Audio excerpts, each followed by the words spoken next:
प्रियांशु आइए, चलिए बाबू बैठिए, थोड़ा चेयर आगे ले लीजिए और अपना परिचय 4-5 लाइनों में दीजिए। मेरा नाम प्रियांशु कुमार तिवारी है। मेरा माता का नाम मीना देवी है।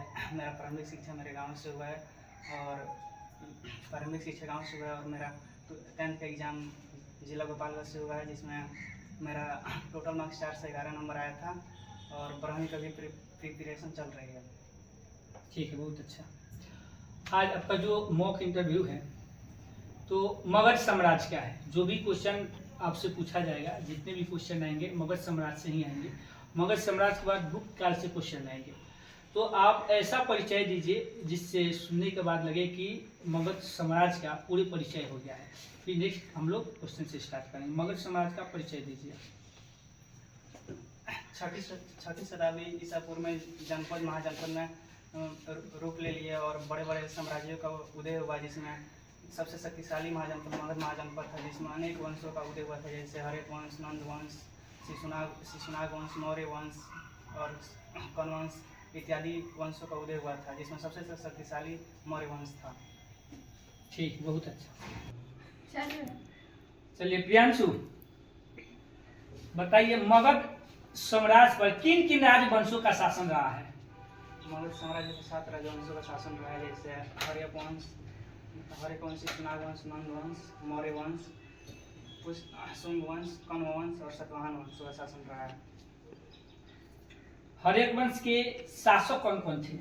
हर्यक वंश में मुख्यतः 4 शासक हुए थे, जिसमें सबसे पहले बिंबिसार, अजातशत्रु, उदयन और नागदशक था। और शिशुनाग का? शिशुनाग ने नागदशक को मार के अपना शिशुनाग वंश का स्थापना किया था, जिसमें महत्वपूर्ण 3 राजा हुए थे, जिसमें शिशुनाग, कालाशोक और नंदीवर्धन था। शिशुनाग वंश का शासन काल बताएंगे? शिशुनाग वंश का शासन काल कोई बात नहीं। नंद वंश का शासक कौन कौन से? नंद वंश में मुख्यतः 2 शासक हुए थे, जिसका स्थापना महापद्म नंद ने किया था और एक घनानंद था। अंतिम राजा कौन थे? नंद वंश का अंतिम राजा घनानंद था। इनके बाद शासन में कौन है? इसके बाद मौर्य साम्राज्य आया था, जिसका स्थापना चंद्रगुप्त मौर्य ने किया था। घनानंद के बारे में 2-4 लाइन कुछ बताएंगे आप? बताइए। घनानंद नंद वंश का अंतिम शासक था। इसी के शासनकाल में सिकंदर का आक्रमण हुआ था भारत में, जिसको बताने के लिए चाणक्य आए थे मगध साम्राज्य में, लेकिन उनको यह अपमानित करके बाहर निकाल दिया था। तब चाणक्य ने यह प्रतिज्ञा किया था कि उसको उसके गद्दी से हटा देंगे और उन्होंने चंद्रगुप्त मौर्य को अपना शिष्य बनाया और उनकी सहायता से वो नंद वंश को खत्म कर दिया। चंद्रगुप्त मौर्य और चाणक्य, इन दोनों का क्या रिश्ता था? गुरु शिष्य का रिश्ता। गुरु शिष्य का रिश्ता था। उस समय कहाँ के गुरु थे चाणक्य? तक्षशिला के गुरु थे। ठीक है, बहुत अच्छा। इंडिका की रचना किसने की थी? इंडिका की रचना मेगास्थनीज ने किया था। मेगास्थनीज ने। ध्वंस की शुरुआत किसने किया था? धर्म की शुरुआत अशोक ने किया था। तो क्या होता है धर्म? धर्म ये एक धर्म होता है जिसके अंतर्गत मनुष्य को पालन करना चाहिए। यह जब अशोक कलिंग युद्ध जीता था, तो उसमें जब देखा कि उतना नरसंहार हुआ है, तो उसने कुछ उसका हृदय परिवर्तित हो गया और उसने कुछ नीतियाँ दिया कि इसी तरह लोगों को चलना चाहिए। उसे धर्म कहा जाता है, जिसमें उसने कहा कि किसी भी जीव की हत्या नहीं करनी चाहिए, गुरुजनों का सम्मान करना चाहिए, अपने माँ बाप की सेवा करनी चाहिए और किसी का भी आदर करना चाहिए, रिश्तेदारों का भी संस्कार करना चाहिए। ठीक है, बहुत अच्छा। हरेक वंश का संस्थापक किसे माना जाता है? हरेक वंश का संस्थापक बिंबिसार को माना जाता है। उन्होंने कब इसका स्थापना किया था? 544 ईसा पूर्व में इसका स्थापना। शासनकाल हरेक वंश का 544 से 412 ईसा पूर्व तक था। समुद्रगुप्त की तुलना किस यूरोपीय शासक से की जाती है? समुद्रगुप्त की तुलना नेपोलियन से किया जाता है। नेपोलियन से। ठीक है, बहुत अच्छा। पाटलिपुत्र की स्थापना किसने करवाई? पाटलिपुत्र की स्थापना उदयन ने करवाई थी। मगध की राजधानी कहाँ? मगध की राजधानी पाटलिपुत्र थी। पाटलिपुत्र। प्राचीन राजधानी? राजगीर। ठीक है, बहुत अच्छा। अब बताइए मौर्य वंश का स्थापना किसने किया था? मौर्य वंश का स्थापना चंद्रगुप्त मौर्य ने किया था 322 ईसा पूर्व में। इसका इतिहास जानने का स्रोत कौन कौन से हो सकते हैं? इसके इतिहास जानने के स्रोत साहित्यिक स्रोत भी हो सकते हैं, जैसे साहित्यिक स्रोत में हो जाएगा विष्णु विष्णु पुराण हो जाएगा, उसके बाद से पतंजलि का महाभाष्य हो जाएगा, और विदेशी यात्रियों के विवरण में मेगास्थनीज का इंडिका नामक पुस्तक हो जाएगी, और पुरातत्व भी इसके अंतर्गत आ जाएंगे, जैसे अभिलेख, शिलालेख और गुहा लेख भी इसके अंतर्गत आ जाता है। जैसे अशोक ने स्तंभ का निर्माण करवाया, तो उससे भी मौर्य वंश की जानकारी प्राप्त होती है। ठीक है, चंद्रगुप्त की मृत्यु कहाँ हुई थी? श्रवणबेलगोला में हुआ था, कर्नाटक। किस धर्म को मानने वाले थे चंद्रगुप्त? चंद्रगुप्त जैन धर्म को मानने वाले थे। मौर्य वंश का अंतिम राजा कौन थे? बृहद्रथ था मौर्य वंश का अंतिम राजा। मौर्य वंश की राजधानी? पाटलिपुत्र। किस अभिलेख से अशोक का कलिंग विजय की जानकारी मिलती है? अशोक के 13वें शिलालेख से पता चलता है कि वो राज्याभिषेक के 8वें वर्ष में कलिंग पर विजय प्राप्त कर लिया था। अशोक किस वंश का शासक था? अशोक मौर्य वंश का शासक था। कितने वर्ष के उम्र में उन्होंने शासन करना शुरू कर दिया था?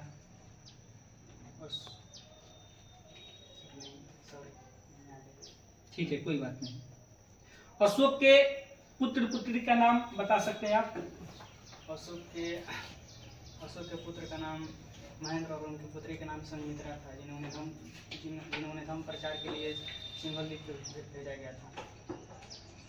किस अभिलेख से अशोक के नाम पता चलता है? अशोक के 3रे शिलालेख से पता चलता है कि अशोक का नाम प्रियदर्शी है। अशोक के अभिलेख सर्वप्रथम किसने खोजा था? अशोक का अभिलेख सर्वप्रथम कौन खोजा था? अशोक का चंद्रगुप्त मौर्य के काल में कलिंग की राजधानी कहाँ थी? कलिंग की राजधानी तो साली थी चंद्रगुप्त मौर्य काल में। आर्यभट्ट कहाँ के निवासी थे? आर्यभट्ट पाटलिपुत्र के निवासी थे। भारत का प्राचीनतम ज्ञात अभिलेख कौन सा था? प्राचीनतम ज्ञात अभिलेख वाजगा कोई का अभिलेख था। ठीक है, बहुत अच्छा। मेगास्थनीज किस यूनानी शासक के राजदूत के रूप में थे? सेल्यूकस निकेटर के राजदूत बनते आए थे। सेल्यूकस कौन था? जब सिकंदर भारत पे आक्रमण किया था, तब चंद्रगुप्त मौर्य ने जब वो वापस चला गया सिकंदर, तो उन्होंने अपना शासन अपने सेनापति सेल्यूकस निकेटर को दे दिया था। तब चंद्रगुप्त मौर्य जब सत्ता में आए, तो उन्होंने अखंड भारत का निर्माण करते हुए सेल्यूकस निकेटर को भी पराजित किया था, जिसमें उन्होंने पुत्री का अपना विवाह करना पड़ा था उनको प्राचीन नीति के द्वारा। ठीक है, थोड़ा सा आप स्लो बोलिएगा तो और बेहतर होगा, है कि नहीं? मेगास्थनीज किस भारतीय शासक के दरबार में आया था? मेगास्थनीज चंद्रगुप्त मौर्य के दरबार में आया था। चीनी यात्री किस शासक के काल में भारत आए थे?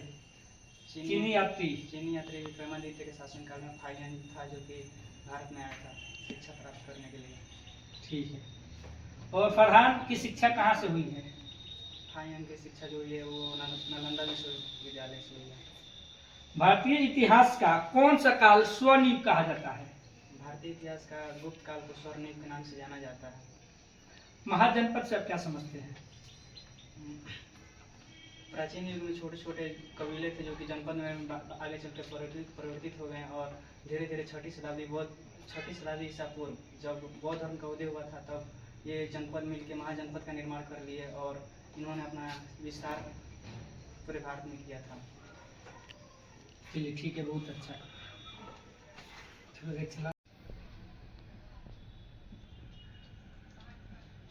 बताइए प्रियांशु, नालंदा विश्वविद्यालय के जो प्राचीन नालंदा विश्वविद्यालय था, उसका संस्थापक कौन थे? नालंदा विश्वविद्यालय के संस्थापक कुमार गुप्त थे। कुमार गुप्त। भारतीय इतिहास का कौन सा काल स्वर्ण कहा जाता है या स्वर्ण काल कहा जाता है? भारतीय इतिहास के गुप्त काल को स्वर्ण युग कहा जाता है। अर्थशास्त्र में कितने प्रकार के विवाहों का वर्णन मिलता है? चाणक्य के अर्थशास्त्र में 8 प्रकार के विवाहों का वर्णन मिलता है। आप बता सकते हैं कौन कौन से 8 विवाह हैं? जी बताइए। प्रजापति विवाह, गंधर्व विवाह, अर्श विवाह, राक्षस विवाह, पिशाच विवाह और